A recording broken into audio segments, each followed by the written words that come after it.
નમસ્કાર દર્શક મિત્રો, હોટ ટોપિકમાં આપ સૌનું સ્વાગત છે. આપની સાથે હું છું. દર્શક મિત્રો, હોટ ટોપિકમાં વાત કરીશું આજે વોકલ ફોર લોકલ એટલે કે સ્વદેશી અભિયાન જે ખાસ કરીને શરૂ કરવામાં આવ્યું છે. હમણાં જ મુખ્યમંત્રી અને ગૃહ રાજ્ય મંત્રીની આપણે વાત કરીએ તો તે પણ આ મુદ્દે કહી ચૂક્યા છે. અને આ સિવાય આપણે વાત કરીએ તો જે પ્રેસ કોન્ફરન્સ કરવામાં આવી હતી CR પાટીલ દ્વારા અને મુખ્યમંત્રી દ્વારા, તેમાં પણ એક અભિયાનની શરૂઆત કરવામાં આવી હતી કે આત્મનિર્ભર ભારત સંકલ્પ અભિયાન જેની શરૂઆત કે જે ખાસ કરીને કરવામાં આવી હતી અને તેમાં સ્વદેશી પર ખાસ કરીને જે ભાર મૂકવાની વાત કરવામાં આવી હતી. તો આજે તેની જ આપણે વાત કરીશું. જે પ્રકારનું આ અભિયાન છે અને તે અભિયાન જે ચાલી રહ્યું છે તેના પર આપણે વાત કરીશું. અને આ અભિયાનમાં આપણે વાત કરીએ તો ભાજપના કાર્યકરો ઘરે ઘરે જઈને જે સ્વદેશી અંગે લોકોને સમજાવશે, સ્વદેશી વસ્તુઓ અપનાવવા અંગે લોકોને સમજાવશે. અને આત્મનિર્ભર ભારત જે આપણે વાત કરીએ 2047 સુધીનું સ્વપ્ન છે અને તેમાં તમામ રીતે ભારત આત્મનિર્ભર બની જાય. અત્યારની હાલની આપણે વાત કરીએ તો ઘણી બધી બાબતો એવી છે કે ભારત હવે તે અહીંયાથી નિકાસ કરતું થયું છે. જે પ્રકારે વિદેશથી આપણે લેતા હતા તેની જગ્યાએ હવે ભારતમાં જ તેનું ઉત્પાદન કે જે ઘણી બધી વસ્તુઓ છે તેની વધી રહ્યું છે. વોકલ ફોર લોકલની જે પ્રકારની ક્રાંતિ અત્યારે વધી રહી છે દેશમાં, અને તેને જ લઈને જે પ્રકારનું અભિયાન સતત કે જે જોતા આવ્યા છીએ આપણે, અને તેને જ લઈને ખાસ કરીને આજે આપણે ચર્ચા આ મુદ્દા પર કરવાની છે. તો CMએ પણ આ મુદ્દે ખાસ કરીને જે વાત જણાવી હતી તેમાં તેમણે જે જણાવ્યું હતું કે ગુજરાતનું જે દેશની વિકાસમાં 27% જેટલું જે યોગદાન છે ખાસ કરીને તેમણે તે જણાવ્યું હતું. તેની સાથે આપણે જો અન્ય જે મહત્ત્વની બાબતો છે તેના પર જો પ્રકારે આપણે ચર્ચા કરીએ તો જે સ્થાનિક ઉત્પાદનોની ગુણવત્તા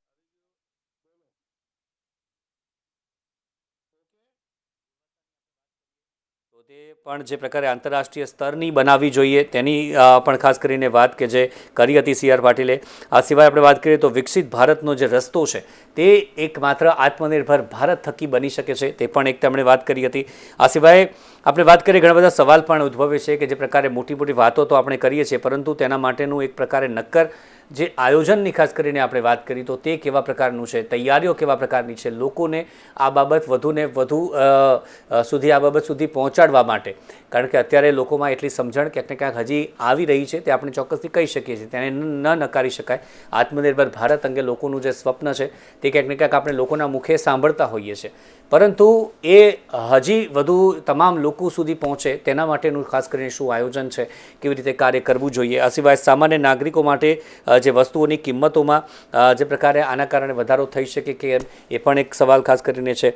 આ સિવાય જે આત્મનિર્ભર ભારત બાદ જે પ્રકારે રોજગારીની નવી તકોની આપણે વાત કરીએ તો તે કેટલા પ્રમાણમાં ઉત્પન્ન થઈ છે, આ પણ એક ખાસ કરીને સવાલ કે જે ઉદ્ભવ્યો છે. અને અત્યારે 2047નું જે સ્વપ્ન છે, વિકસિત ભારતનું સ્વપ્ન, અને તેમાં ભારત આત્મનિર્ભર બને અને તે માટેનું જે અભિયાન ખાસ કરીને શરૂ કરવામાં આવ્યું છે. અને તેમાં ગઈકાલે એક સંકલ્પ અભિયાન ખાસ કરીને જે પ્રેસ કોન્ફરન્સ દ્વારા માહિતી આપવામાં આવી, અને 90 દિવસનું આ સ્વદેશી આત્મનિર્ભર ભારત સંકલ્પ અભિયાન રહેવાનું છે. અને 90 દિવસ જે ભાજપના કાર્યકરો છે, અન્ય લોકો છે કે જે લોકોને ઘરે ઘરે જઈને જે સ્વદેશી વસ્તુઓ અપનાવવા અંગેની વાત કે જે ખાસ કરીને કરવાના છે, લોકોને આ અંગે સમજણ આપવાના છે. તો આ જ તમામ બાબત પર આપણે ચર્ચા કરીશું. મારી સાથે બે મહેમાન જોડાઈ ગયા છે, તેમની સાથે ચર્ચાને આગળ વધારીએ. સૌથી પહેલાં મારી સાથે મુકેશભાઈ ઓઝા જોડાયા છે, વિશ્લેષક, અને તેમની સાથે છે જયેન્દ્રભાઈ તન્ના, પ્રમુખ છે ટ્રેડર્સ ફેડરેશન ગુજરાત. સ્વાગત છે બંનેનું નિર્માણ ન્યૂઝમાં. સૌથી પહેલાં તો મુકેશભાઈ, આપનાથી શરૂઆત કરીએ. જે પ્રકારે આત્મનિર્ભર ભારત સંકલ્પ અભિયાન જેની શરૂઆત કરવામાં આવી, 90 દિવસનું અભિયાન રહેશે. આત્મનિર્ભર ભારતની આપણે વાત કરીએ તો તે ઘણા સમય પહેલાંથી ચાલુ થઈ ગયું છે. તે જે સૂત્ર આવ્યા બાદ કેટલો ફરક આપને લાગ્યો છે? અને આ અભિયાન શરૂ કરવામાં આવ્યું છે, સંકલ્પ અભિયાન 90 દિવસનું અભિયાન રહેવાનું છે, એ બાદ શું ફરક પડશે? સ્વદેશી અભિયાનની જરૂરિયાત તો જ્યારથી ભારત આઝાદ થયું ત્યારથી હતી જ, પરંતુ 2014માં મોદીજીએ જે આત્મનિર્ભર ભારતની વાત મૂકી, સ્વદેશીની વાત મૂકી, અને ત્યારબાદ જે પરિવર્તનના જે પવન ફૂંકાયો અને હવે જે વિદેશી આક્રમણના કારણે, વિદેશી જે નીતિ કૂટનીતિના કારણે જે પ્રકારે દેશની પરિસ્થિતિ બની, અને હવે સમજાયું કે ભાઈ સ્વદેશી જ્યાં સુધી ઘરની અંદર પોતાનું પ્રોડક્શન નહીં બને ત્યાં સુધી દેશ મજબૂત નહીં બને. કારણ કે 1991ની જે વિદેશી નીતિ હતી, ઉદારીકરણની નીતિ હતી, એની અંદર એક પ્રકારે દેશ વેચાવા જઈ રહ્યો છે એ પ્રકારની સ્થિતિનું નિર્માણ ધીરે ધીરે બનતું થતું હતું. અને આપણે જોયું છે કે ખરેખર ભારત એક સમયે અત્યારે 2-4 વર્ષની અંદર જ જોઈએ તો ભારત ચાઇના આધારિત બની ગયું ને એસેમ્બલ ભારત પણ બની ગયું હતું. પરંતુ જે પ્રમાણે આજે મોદીજીને સમજાયું છે 15મી ઓગસ્ટના પ્રવચનની અંદર પણ મોદીજીએ આના ઉપર ભાર મૂક્યો અને પોતાના પક્ષને પણ આહવાન કર્યું કે ભાઈ તમે 90 દિવસ એવો અભિયાન ચલાવો લોકોને સ્વદેશી જાગરણ થાય. અને આ પહેલા પણ સ્વદેશી જાગરણ મંચ જેવી જે સંસ્થાઓ હતી એના ઉપર ઘણું કામ થયેલું છે. પરંતુ વિદેશી આક્રમણને રોકવા માટે ઇમ્પોર્ટ પોલિસી ઉપર વધુ કામ કરવાની જરૂર છે. ચાઇના પોલિસી ઉપર વધુ કામ કરવાની જરૂર છે. જે અમેરિકાના ટેરિફ લગાવ્યા છે તો આ એક આફતને અવસરમાં કેમ બદલી શકાય એના માટે પણ કામ કરવું જરૂરી છે.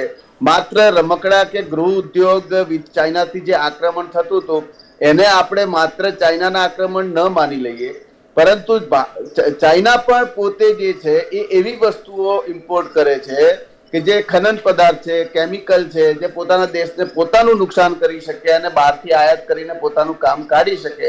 એ જ પદ્ધતિથી મોદી સાહેબે પણ વિચાર્યું અને મોદી સાહેબે પણ એ વિચાર્યું કે જો બીજા દેશોની સામે લડત લડવી હશે તો ઇકોનોમી સ્ટ્રોંગ કરવી પડશે. અને ઇકોનોમી સ્ટ્રોંગ કરવા માટે જે 2047નું જે આત્મનિર્ભર ભારતનું સ્વપ્ન છે એ સ્વપ્નને સાકાર કરવા માટે લોક જાગૃતિ સુધી આ વાત પહોંચે.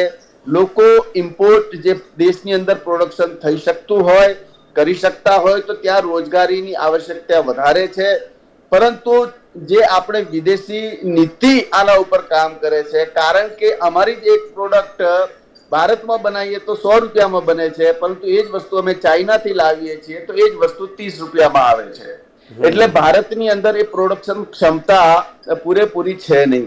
ચાઇનાના મંત્રને જો પણ ભારત સ્વીકાર કરે કે માસ પ્રોડક્શન થકી જે પ્રમાણે ચીપનો પ્લાન્ટ નાખવામાં આવ્યો અને ચીપ ટુ શિપ સુધીની જે યાત્રા મોદી સાહેબે વાત કરી તો ચીપ ટુ શિપ સુધી ભારતની અંદર બનવું જોઈએ. જે પ્રકારે ડિફેન્સ લેવલની અંદર 174% ગ્રોથ થયો છે, જે 2014ની અંદર આપણે વાત કરીએ તો 12,265 લાખ કરોડથી વધારીને જે આંકડો અત્યારે વધ્યો છે એ ખૂબ જ વધારે છે. ને એની અંદર 174% સ્વદેશી પ્રોડક્શન બન્યું છે.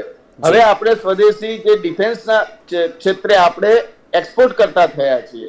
આ જ રીતે ભારતની જે પણ પ્રોડક્ટ છે એને એક્સપોર્ટ કરવું છે અને ભારતના જે ગૃહ ઉદ્યોગ છે એને જો એક્સપોર્ટમાં વધુ બળ મળે, ભારતની જે એમએસએમઈ છે એ એમએસએમઈ ને માસ પ્રોડક્શન થકી એમને પ્રોત્સાહન મળે, સબસિડી થકી પ્રોત્સાહન મળે, એક્સપોર્ટનું પ્રોત્સાહન મળે તો ખરેખર આ સ્વદેશીનો મંત્ર સિદ્ધ થયો કહેવાય. બાકી કથની અને કરણીમાં રાજનેતાઓની અંદર ખૂબ જ મોટો ફરક છે. આની પર આગળ આપણે એ મુદ્દા પર આગળ આપણી પાસે એ મુદ્દા પર ચર્ચા કરીએ. જયેન્દ્રભાઈ, આપનું શું કહેવું છે ખાસ કરીને ટ્રેડર્સ એસોસિએશન તરફથી, ફેડરેશન તરફથી અને સાથે જ વેપારીઓ આત્મનિર્ભર ભારત આ સૂત્ર જ્યારથી આવ્યું છે લોકોમાં જાગૃતતા આવી છે, વેપારીઓ પણ એ મુદ્દે ક્યાંક ને ક્યાંક આગળ વધી રહ્યા છે. અત્યારે નવું સંકલ્પ અભિયાન શરૂ કરવામાં આવ્યું છે. આપનું શું મંતવ્ય છે સ્વદેશી અપનાવવાને લઈને જે લોકોને સમજાવવાની વાત છે, આમાં આપનું મંતવ્ય શું છે? ખાસ કરીને ગુજરાતની વાત કરીએ તો નિકાસમાં પણ ઘણો બધો મોટો ફાળો છે ત્યાં. આપણે છે ને પહેલી વાત એક કહેવત યાદ આવે, શામ કો ઘર લौटता है. ભારતીય જનતા પાર્ટીની રચના ઇન્ડિયનાઇઝેશનની હિસાબે અને સ્વદેશીની સામેની ચળવળમાં મુખ્ય ભાગ ભજવેલો. આજે પણ એના જેટલા સંગઠન છે, ખાસ કરીને સ્વદેશી જાગરણ મંચ, તો એ પ્રમાણે જ એ લોકો આગળ ચાલતા હતા. પણ જેમ જેમ સત્તા આવતી ગઈ ને એમ બાકીનું બધું ભૂલાઈ ગયું, સ્વદેશી વાત ભૂલાઈ ગઈ. પ્રાઇમ મિનિસ્ટર પોતે જો ફોરેનની પેનથી સહી કરતા હોય તો આપણે પાયલોટ પેનથી કઈ અક્ષરમાં કઈ એનાથી સોનાના નથી થઈ જવાના. દરેકે દરેક વાત જો તમારે વડીલો, આપણે વર્ષોથી કહીએ છીએ, વડીલો પોતે જો અમલમાં મૂકે તો જ કુટુંબમાં અને બાળકોમાં એ વાત તરત જ આવે. સરકારે પોતે પોતાની રીતે જે પ્રમાણે આવક થતી હોય, જે પોલિસી જોતા ફોરેનની ચીજોને આવવા માટેની સંપૂર્ણ છૂટછાટ આપી દીધી. કોઈ જાતનો કંટ્રોલ ન રાખે. ને આજે એમ કહે કે તમે સ્વદેશીનો વિરોધ કરો તો વેપારી સમાજના જે ગોડાઉનમાં માલ પડ્યો છે, દુકાનમાં માલ પડ્યો છે, એનું શું કરવાનું? આ ઝુંબેશ 90 દિવસની શું કામે ચલાવો છો તમે ભાઈ? ઝુંબેશ ચલાવો તમે તમારા આઈટમો ગોતીને ત્યાંથી બંધ કરવામાં. તમે નીતિ નિયમ એવા બનાવો કે ફોરેનથી આઈટમ આવે જ કેમ ભારતમાં? ના આવે તો જે હશે એમાંથી લોકો ચલાવશે. તમે એને સ્વાદ ચખાડો છો, તમે લોહી ચખાડો છો કે ફોરેનની આઈટમ વાપરો, ફોરેનની ગાડીઓ વાપરો, ફોરેનની આ વાત વાપરો, અને પછી હવે તમે સ્વદેશીની વાત કરો છો. હા, સ્વદેશી હોવું જોઈએ. સ્વદેશીથી જ આપણી ઇકોનોમી આગળ વધે ને આગળ વાત ચાલે. તો એ વાત કથની ને કરની ફેરનું જે સાહેબે કહ્યું એ આપણે વર્ષોથી જોતા હતા. આ પણ ઉભરો જ છે મારી ગણતરીએ. તો હું તો એમ માનું કે જાહેર જીવનમાં 45-46 વર્ષથી છું વેપારી એસોસિએશનની એક્ટિવ. તો દરેક વખતે આવા ગતકડા ચાલે રાખે છે ને આ થાય રાખે છે. મરો વેપારીઓનો જ થાય છે. થોડાક ટાઈમ પહેલા પણ જયારે ચાઇનીઝનું બંધ કરવાની વાત કરી, ચાઇનીઝ આપણે વિદેશમાં ગલવાનની ઘાટીમાં આપણો પ્રદેશ પચાવ્યો, તો પ્રદેશ હજી છૂટ્યો નથી. તો કેટલા લોકોની દુકાનમાંથી બહાર કાઢીને તમે ચાઇનીઝ સામાન જે પોતાની મૂડીની હતી, જેની ઉપર બેંકનું વ્યાજ ભરવાનું હતું, એ તોડીને તમે વેપારીઓને હેરાન કર્યા અને તમે વેચોમાં. હવે વેચે ક્યાંથી માલ? તમે આવવા શું કામે દો છો તો વેચાય? પહેલી વાત એ છે. આજે તમને સાહેબે કહ્યું કે અમે 100 રૂપિયામાં બનાવીને ચાઇનાથી 30 રૂપિયામાં આવે, તો તમારે ગણપતિ પૂજા રેકડીમાં વેચાય છે, તોરણ વેચાય છે, આવે છે, એ બધું ત્યાંથી આવે છે. તો ચાઇનાએ શું કર્યું આ વખતમાં? જો તમે અભ્યાસ કરો તો તમને ખ્યાલમાં આવશે. પૂછો તો એને પોતાની ઇન્ડસ્ટ્રીને અમેરિકામાં માલ ન વેચાય તો કાંઈ નહીં, તમે ડોમેસ્ટિક વેચો. તમે અમને જણાવી દો, અમારા ઓફિસરો સાથે બેસીને નક્કી કર્યું કે તમને ખોટ કેટલી જાય એટલી ખોટ અમે તમને સબસિડાઇઝ કરી દઈશું. તો આવી પહેલ લોકોની સાથે હોવી જોઈએ. લોકોની ઉપર જોર કરવાની કે નિયમન કરવાની કે ઝુંબેશ કરવાની વાત ન હોય. જે લોકો બનાવે છે, જે લોકો અત્યારે ચાઇનાનો માલ વેચે છે, એમને કહો કે તમે તમારી રીતે જે માલ બનાવે ત્યાંથી તૈયાર લાવો છો, અહીંયા ક્યાં બને, કયા ટાઈપના ફેક્ટરીમાં બને, એની માટે અમે તમને તમામ પ્રકારની મદદ કરીએ. તમે તમારી રીતે આગળ વધો. એના હિસાબે કેટલી બહેનોને, કેટલી વિધવાઓને, કેટલા ગરીબ લોકોને રોજીરોટી મળશે એ વાત તો એ લોકો ક્યારે વિચારી નથી. અને એ વાત એ લોકોને વિચારણામાં છે જ નહીં. તમે 80 કરોડને અનાજ આપવાની વાત કરો છો, પણ એની સામે રોકાણ કરીને ઉદ્યમી બનાવવાની વાત નથી કરતા. કેમ? ઉદ્યમી બનશે તો સ્વતંત્રતા છે. કોઈ પણ રીતે ક્યારેકમાં રાજકારણમાં કોઈ નડે એવી કોઈ વાત ક્યારેય કરી નથી કે જેની વાત આગળ ચાલે. અમે તો વેપારી રીતે બહુ સ્પષ્ટ વાત માનીએ છીએ કે આ ઉભરો છે, થોડા ટાઈમમાં ચાલી જશે અને વહી જશે, અને મનગમ આઈટમ પાછી ચાઇનામાંથી આયાત કરવાની છૂટ આપી દેવામાં આવશે. ટ્રમ્પનો માણસ જતો તો ટેસ્લાની ગાડી શું કામે તમે ભારતમાં શું ખાટું મોડું થઈ જવાનું હતું? પણ ક્યાંક ને ક્યાંક એની સાથેના હિસાબ સેટ કરવાના હોય. એમની સાથે કોઈને કોઈ રીતે રાજકારણીઓ જે બેઠા છે, રાજકારણીઓ કરતા પણ આમાં અધિકારીઓની જવાબદારી ખૂબ જ વધારે છે. આજે પણ હું તમને કહું, હમણાં છેલ્લા આજના સમાચારમાં જેની સામે અમે કોર્ટમાં ગયા છે, અમે અપીલ કરી છે. અમારું નેશનલ લેવલનું પણ મારું સંગઠન, તેમાં હું પ્રમુખ છું, ફેડરેશન ઓફ ઓલ ઇન્ડિયા વેપાર માટે. એના વચ્ચે અમે એમેઝોન અને ફ્લિપકાર્ટ પરથી કેટલી વાર કોર્ટમાં ગયા છે, કેટલી વાર વાત કરી છે. આજે બધા કેસો એ લોકોએ હોશિયારી કરીને બેંગ્લોરની એક હાઈકોર્ટમાં લઈ આવી દીધા. એ લોકોએ ખોટા કેસ અલગ અલગ જગ્યાએ કરાવ્યા. એમને રોકવા આ બધી વાતો અમે મંત્રીઓને રૂબરૂ પણ કરી છે, લેખિતમાં આપેલી છે, અને સરકારની મિટિંગોમાં ઠરાવના સ્વરૂપે કરાવડાવ્યું છે કે તમે એમની સામે શું પગલાં લેશો. આજની તારીખમાં ન્યૂઝ છે, જે ન્યૂઝનો અમે 2.5-3 મહિનાથી વિરોધ કરી રહ્યા છે નાની મોટી કમિટીમાં. હવે એમેઝોનને ભારતના લોકોને, ભારતના ઉદ્યોગોને વિદેશમાં માલ વેચવા માટે એમેઝોનને લાયસન્સ આપવાની પ્રક્રિયા, એમેઝોનની છૂટ આપવાની વાત કરે છે. અમેરિકાની પોલિસી સામે તમારે લડવું છે. અમેરિકન કંપનીને પાછી તમે તમારા ઓફિસરો ગમે એમ કરીને ખાનગીમાં છાન કપટિયા કરીને એને જે અત્યાર સુધી રોકેલા હતા, એની સામે આટલા કેસો પેન્ડિંગ પડેલા છે, તો પણ એની સામે જોવું નથી. આપણે ભારતનો એક નાનકડો એમએસએમઈ કે કોઈ વેપારીઓ ઇન્ડસ્ટ્રી એક જગ્યાએ કર્યું તો બીજી જગ્યાએ તમે બ્લેકલિસ્ટ કરી દો છો એને. આને તો તમે શિલ્પા આપવાની વાત કરો છો. આખા ભારતના એમએસએમઈને એમેઝોનના ચરણે મૂકીને એ લોકોને એક્સપોર્ટ કરવાની છૂટ આપવાની વાત કરી રહ્યા છો આજના છાપામાં છે.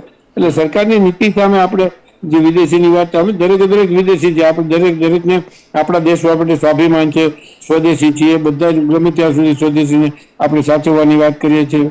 અને ટેકનોલોજી આવે તો વાત જુદી છે. તમે જુઓ, આગ્રાના આટલા સરસ મજાના બૂટ ઉદ્યોગ છે, શૂઝ બનાવવાનો આગ્રામાં છે, કોલ્હાપુરી ચપ્પલની વાતો છે, ત્યાં જઈને એ લોકો એની વાત કરીએ તો આપણે શું કામ એને પ્રમોશન નથી આપતા? અને ફોરેનની કંપનીઓને જેટલી અત્યારે આપણે જોઈએ છીએ બ્રાન્ડેડ કંપનીઓને આવા શું કામ દેવું છે? તમારે શું એવી ટેકનોલોજીની તકલીફ પડે છે તમને ક્યાંય કરતા ક્યાંય કે ભારતનો નાગરિક એમના પગમાં એના પગરખા છે તો આગળ વધી શકશે ને બાકીના આપણા દેશી ચપ્પલથી નહીં આગળ વધી શકે? તમે કોમ્પિટિશનની વાત જે કરો છો એ બધી વાતમાં પહેલા તમારા હૃદયમાં દરેક પોલિસીમાં સ્વદેશીની વાત પહેલા રાખીને આગળ વધો તો આ દેશમાં એનો ફેરફાર થશે. નહીં તો આ થોડાક ટાઈમમાં અને થઈ વેપારી સમાજને અમારે નુકસાન થશે. વિદેશની આઈટમો છે એને કાં તમે બંધ કરી દેશો, એનો સેટ થયેલો ધંધો બંધ કરાવી દેશો, ત્યાંની એજન્સી હોય ત્યાંથી વહીવટ કરતા હોય એના પછી પાછા એટલે આ પ્રચારનો પર્પઝ આપણાથી આપણે ઈચ્છીએ છીએ બહુ સ્પષ્ટ વાત વેપારી ઈચ્છે છે. ચોક્કસથી ઘણા બધા જે સવાલ ચોક્કસથી આપણા પણ ઘણા બધા સવાલ છે. આપે જે પ્રકારની વાત કરી મુકેશભાઈ, જે વાત આપે સાંભળી જયેન્દ્રભાઈની, ઘણા બધા સવાલ તેમણે રજૂ કર્યા અને એક પ્રકારે એ સવાલ મારો પણ હતો કે વાતો તો આપણે કરી દીધી પરંતુ તેની સામેનું નક્કર આયોજન જે આપે પણ વાત કરી કે શરૂઆત આપણે ક્યાંથી કરવી જોઈએ. હમણાં પહેલે જે વાત કરી તેમાં અંતમાં આપ જે વાત કરતા હતા અને જયેન્દ્રભાઈના સવાલ આપ આગળ શું વધારશો એમાં? જો બીજા દેશો પરની નિર્ભરતા દૂર કરવી હશે તો જે મોદીજીએ ઘણી વખત એમણે પ્રવચનમાં કીધું છે કે બીજા દેશોની નિર્ભરતા દૂર કરવી હશે તો ભારતને આત્મનિર્ભર બનવું પડશે. પરંતુ જે પ્રમાણે પુલો બને અને પુલો તૂટે અને વિદેશી ઉપકરણો અને વિદેશી ટેકનોલોજી લાવવી પડે એના ઉપર પહેલા સરકારે કામ કરવું પડે. જે પ્રમાણે મિલાવટ કરીને દેશની અંદર દેશને જ લોકોને ખતમ કરવાની પ્રોસેસ ચાલતી હોય ત્યાં જે ભ્રષ્ટાચાર છે એને પણ દૂર કરવો પડે. ગર્વથી કહીએ કે આપણે સ્વદેશી પ્રોડક્ટ વાપરવા ઈચ્છીએ છીએ, પરંતુ સ્વદેશી પ્રોડક્ટ વાપરવા માટે કથની અને કરણીમાં ખૂબ જ મોટો ફેર છે. અને ભારતની પાસે જ્યારે 140 કરોડના માથા હોય, આટલો મોટો વ્યાપાર હોય, તો બીજા દેશો ઉપરની નિર્ભરતા કેમ? હવે એની અંદર જે કરપ્શન છે, એની અંદર જ્યાંથી એમને પૈસા લેવા છે, જે જીએસટી એમને પ્રાપ્ત કરવી છે, એ આંકડો એમને સંતુલન કરવા માટે જે સિદ્ધાંતોની જે પરિભાષાની વાત કરે છે ભારતીય જનતા પાર્ટી, અને માત્ર 90 દિવસ જ કેમ, સતત કેમ નહીં? એમએસએમઈ જે પ્રમાણે તૂટતી જઈ રહી છે, આજે એમએસએમઈ એઆઈ આર્ટિફિશિયલ ઇન્ટેલિજન્સને તમે એક બાજુ તમે સમર્થન આપો છો, તો ભારતીય આર્ટિફિશિયલ ઇન્ટેલિજન્સને તમે કેટલું પ્રભાવક સમર્થન આપ્યું? તો એમએસએમઈ જે તૂટતી જઈ રહી છે એને બચાવવા માટેના કેટલા પ્રયત્નો થયા? તમે ગુજરાત સરકાર સબસિડી પણ 3-3 વર્ષે આપે છે ખરા? મારો પ્રશ્ન એ છે, આજે કયો માણસ ઉદ્યોગ કઈ રીતે શરૂ કરશે? ભારતની અંદર જો આત્મનિર્ભર બનવું હશે તો માસ પ્રોડક્શનની જરૂર છે, અને એ માસ પ્રોડક્શન હશે તો જ ભારત આત્મનિર્ભર બનશે. બાકી એક વ્યક્તિ ₹1,00,000-2 લાખ રૂપિયા નાખીને ઇન્ડસ્ટ્રી નાખવા જાય, આ સમયની અંદર એને પોસાય નહીં. 2-5 લાખ 10 લાખ નાખવાથી ઇન્ડસ્ટ્રી જ ન બને. 2-5 કરોડના પૈસા હશે તો એક નાની ઇન્ડસ્ટ્રી બનાવશે. અને સરકાર પણ લોન ક્યારે આપે? બેંકો પણ લોન ક્યારે આપે? કે તમારી પાસે પૈસા છે, તમારી પાસે પ્રોપર્ટી છે, સિક્યોર લોન આપે. અનસિક્યોર લોનની એક લિમિટ હોય. તો માણસ ઉદ્યમીને કામ કરવું છે. અરે તમે બધા મોલ જુઓ, મોલમાં બધા વિદેશી ફર્નિચરો છે. આજે વિદેશી ફર્નિચરો આવવાને કારણે જે સુથારો આપણે અહીંયા ફર્નિચર બનાવતા હતા એમના કેટલાના ઘર તૂટી ગયા. આજે તમે મોલ ની અંદર જાઓ, જે પ્રમાણે જ્વેલરી, જે પ્રમાણે દરેકે દરેક પ્રોડક્ટ વિદેશી છે, અને વિદેશી મોહ પણ આપણા લોકોમાંથી છૂટતો નથી. હવે ત્યારે પછી ક્યારે આત્મનિર્ભર થાય? હવે આના માટે સાહેબ ફાટક બંધ કરવી પડે. જે પ્રોડક્ટ ભારતમાં બનાવી શકાય છે એ પ્રોડક્ટ વિદેશથી ન આવે એના માટેની ફાટક બંધ કરવી પડે. જે ભારતમાં સક્ષમતા નથી એને તમે ઇમ્પોર્ટ કરો, અને જે ભારત વધુ પ્રમાણમાં બનાવશે તો વિશ્વના એવા હજારો ઘણા 200 દેશો છે જે ડિમાન્ડ કરી રહ્યા છે ભારત પાસેથી માલ લેવાની. આફ્રિકન કન્ટ્રીઝ ચાઇનીઝ કરતા ભારત પાસેથી માંગની ડિમાન્ડ વધારે કરતા હોય છે. તો આ વ્યાપાર નીતિની અંદર એક્સપર્ટાઇઝેશન, સરકારને એ કહેવું છે કે જે તે વિષયના એક્સપર્ટાઇઝેશન માર્કેટને સમજે અને એના ઉપર એવા ઉદ્યોગોને બળ આપે અને એના પાછળ કામ કરે. તમે ચીપ માટે તો બળ આપ્યું, તો તાઇવાન દેશ ઉપર આખું જે વિશ્વ નિર્ભર હતું, આજે ભારત બીજા દેશોને ચીપ એક્સપોર્ટ કરતું થઈ જશે. તો આ પ્રકારના આ કાર્યો કરવા પડશે. મોદીજીના વિઝનને સેલ્યુટ કરીએ છીએ, પરંતુ આ વિઝનમાં રાજનીતિ બહુ થાય છે. વિપક્ષો અને પક્ષો એ તમામ એક થઈને આવા કાર્યક્રમ ઉપર, સ્વદેશી કાર્યક્રમ ઉપર ભાર મૂકવો જોઈએ. લોકોએ પણ સમજવું જોઈએ ભ્રષ્ટાચાર, કરપ્શન. આપણે અહીંયા એક સામાન્ય મારા ઘરથી 2 કિલોમીટર કાપતા 10 મિનિટ 15 મિનિટમાં ટ્રાફિકમાં ફસાવવું પડે છે. આ બધા જે નિયમો છે એની અંદર ઘણો સુધાર લાવવાની જરૂર છે. ત્યારે સ્વદેશી આપણે કહી શકીશું. આપણે ઘર બનાવવો છે, બંગલો બનાવવો છે, ગાડી લેવી છે તો વિદેશી લેવી છે, ઘડિયાળ પહેરવી છે તો વિદેશી પહેરવી છે, કપડા પહેરવા છે તો વિદેશી કપડા પહેરવા છે. આપણે સવારથી ઉઠીએ ને બ્રશ કરીએ ને તોય સાહેબ વિદેશી, નહીએ તો સાબુ વિદેશી, અત્તર લગાવીએ તો એ વિદેશી, બૂટ પહેરીએ તો એ વિદેશી, કપડા પહેરીએ તો એ વિદેશી. તો બધું જ જો વિદેશી જ અપનાવવું હોય તો પછી ભારત આત્મનિર્ભર થશે કઈ રીતે? પછી કહે છે કે ડોલર સામે રૂપિયો નબળો પડે છે. ચોક્કસ એ શરૂઆત આપણાથી જનતાએ પણ વિચારવું પડશે અને સરકારે પણ વિચારવું પડશે. ચોક્કસ શરૂઆત આપણાથી કરવી પડશે અને જરૂર છે. શરૂઆત આપણાથી કરવી પડશે અને તેની સાથે જે લોકો કે જે પછી રાજનેતાઓ હોય કે પછી ફિલ્મ સ્ટારો હોય જેમના થકી જે જાહેર માધ્યમોમાં જાહેરાતો આપવામાં આવે છે સ્વદેશીની કે સ્વદેશી અપનાવો, તેમનાથી પણ એ શરૂઆત થવી. ન માત્ર મોટી મોટી વાતો કરવાની પરંતુ શરૂઆત એમના ખુદથી પણ કરી, આપનાથી પણ કરી, આપણે પણ સમજીએ. એનું જે અભિયાન છે 90 દિવસનું અત્યારે અભિયાન છે હાલતું, પરંતુ જે પ્રકારે કહ્યું કે મોટું અભિયાન કેમ નહીં, રેગ્યુલર રોજબરોજ આ અભિયાન કેમ ન ચલાવવામાં, માત્ર 90 દિવસ કેમ, એ પણ છે. પરંતુ આ અભિયાન બાદ કેટલી સમજ લોકોમાં આવે છે તે પણ ચોક્કસથી જોવું રહેશે. જયેન્દ્રભાઈ, ખાસ જે પ્રકારે આપણે વાત કરીએ આત્મનિર્ભર ભારત અભિયાન જે જ્યારથી શરૂ કરવામાં આવ્યું, જ્યારથી આ સૂત્ર આપવામાં આવ્યું ત્યારથી એક પ્રકારે જે સ્ટાર્ટઅપ્સની આપણે વાત કરીએ તો તે કેટલા વધ્યા છે, રોજગારીની આપણે વાત કરીએ તો તે કેટલી, અને ખાસ કરીને નાના ઉદ્યોગો છે ખાસ કરીને તેમનામાં કેવો ફેર પડ્યો છે અને કયા કયા સવાલો તેમના છે, અને આગામી સમયમાં જો આને વધુ ને વધુ લાવવું છે, સ્વદેશી અપનાવવું છે, લોકોમાં સમજ કેળવવી પડશે તો તેના માટે કેવું આયોજન, નક્કર આયોજન કરવું પડશે તો આ સફળ થશે? સરકારે સૌથી પહેલા તો જે આઈટમો વધારે પડતી અહીંયા વેચાય છે જેના વગર કામ ચાલી શકે અથવા જેની હિસાબે આપણી ઇકોનોમીને સૌથી વધારે નુકસાન થાય છે એનું લિસ્ટ બને સરકાર આગળ બધું લિસ્ટ છે. ત્યાંથી ચાઇના કે ગમે એ હોય કોઈ પણ રાજકીય સમાધાનના ભોગે વિદેશી માલ અહીંયા આવવો ન જોઈએ. તમારે જે દોસ્તી કરવી હોય બધું કરો. પહેલી વાત કરો, અત્યારે જેમ સરકારે ટ્રમ્પની સામે પોતાની વાત ઊભી રાખી છે અને આટલા મક્કમતાથી લડી રહ્યા છે તો બહુ સરસ છે ને. આપણને બધાને બહુ ગર્વ થાય કે બહુ સારું છે. પેલા 15 દિવસ નતા બોલતા, ઠીક છે, ના બોલો તો કાંઈ નહીં, પણ તમે એટલી તમારી નીતિમાં એ મક્કમતા રાખો. એ જ મક્કમતા નાના અત્યારે સ્ટાર્ટઅપ ને બીજા બધા છે એ સ્ટાર્ટઅપ એટલે વેપારીઓ જ છે. આમ જુઓ તો એક જાતનો વેપાર છે. પેલા પોતાનો ધંધો પોતાની સરકારે નવું સ્ટાર્ટઅપ ના નામનું જે આપ્યું એટલે એપ્રિલ થાય, પણ એમાં દરેક કેટલી બેંકો સ્ટાર્ટઅપની લોન આપે છે, કેટલી એમાંથી સ્ટાર્ટઅપને ખરેખર આપણને થાય છે. એનું મૂલ્યાંકન દર 2 મહિને 3 મહિને સરકાર અધિકારીઓ નહીં, તજજ્ઞો તરફથી અને એમના તરફથી પણ થતા રહેવું જોઈએ. અને આ વિદેશી વેપારીઓને ખાસ કરીને પૂછવું જે લોકો વિદેશી વેપારીઓ એમની આયાત કરી રહ્યા છે, કેટલા પ્રમાણમાં કઈ આયાત થાય છે ને કઈ જગ્યાએ કેનું આપણે પ્રોડક્શન કરી શકીએ. ધારો કે અત્યારે આપણે વિચારીએ કે સૌથી બધાના ઘરમાં જે કરી ગઈ છે, ઘૂસી ગયું છે એ બધામાં જે પ્રોડક્ટ છે પ્લાસ્ટિક મેન્યુફેક્ચરિંગ કે નાની મોટી બીજી બધી ઘર વપરાશની સાહેબ બધું ફર્નિચર, આ બધાના હબ વિકસાવવા જોઈએ. ખાલી ટેકનોલોજી ને ડિઝાઇન ત્યાંથી આવે, મેન્યુફેક્ચરિંગ આપણામાં થાય. આ પ્રકારે ચાઇનામાં પણ જે બને છે ફર્નિચર આપણને ત્યાં મોટા મોટા મોલ ખાલી ભારત ઉપર જ ન છે. હવે તો ભારતમાં ખાલી ચાઇનાના માલના મોલ પણ બનવા માંડ્યા છે. તો આપણા લોકોને આપણે રોજગારી આપવી જોઈએ ને. ટેકનોલોજી ત્યાંથી લેવા, મેન્યુફેક્ચરિંગ ભારતમાં થવું જોઈએ, રોજગારી ભારતના લોકોને મળવી જોઈએ. બ્રાન્ડ ભલે એ લોકોને ત્યાં ત્યાં ચાલે પણ એમાંથી જે આવક થવી જોઈએ, રોજગારી મળવી જોઈએ, એ ભારતના નાના મોટા કારીગરોને, નાના મોટા દુકાનદારોને બધાને એમાંથી જ આજીવિકા એમને મળવી જોઈએ. ફર્નિચરની જેમ છે અત્યારે જો આપણે ઘણા ક્ષેત્રમાં નાના મોટા એન્જિનિયરિંગના ક્ષેત્રમાં વિદેશી બ્રાન્ડના હેર ડ્રાયર આવે, વિદેશી બ્રાન્ડનું બધું ભારતમાં બનવાનું મળવું જોઈએ ને. અત્યારે તો બની રહ્યું છે.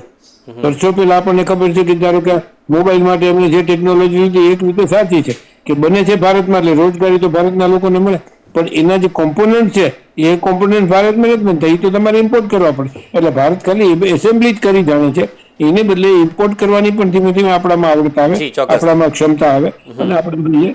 એ રીતે આમાં આગળ ચાલુ છે. સરકારે નાના વેપારીઓનું અને બહુ ધ્યાન રાખીને એમના સૂચન પ્રમાણે આગળ ચાલુ છે. અધિકારીઓ અને રાજકારણી ઉપર બેઠા બેઠા વિચાર સ્વદેશીની વાત કરે, સોલો ચડી જાય એટલે 2, 4, 5, 25 જગ્યાએ ભાષણો કરી દે.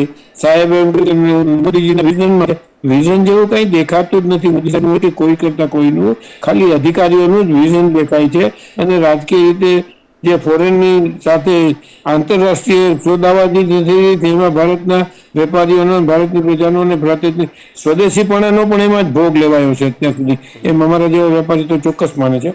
આપણે મને બોલવાની તક આપી, ખૂબ ખૂબ આભાર.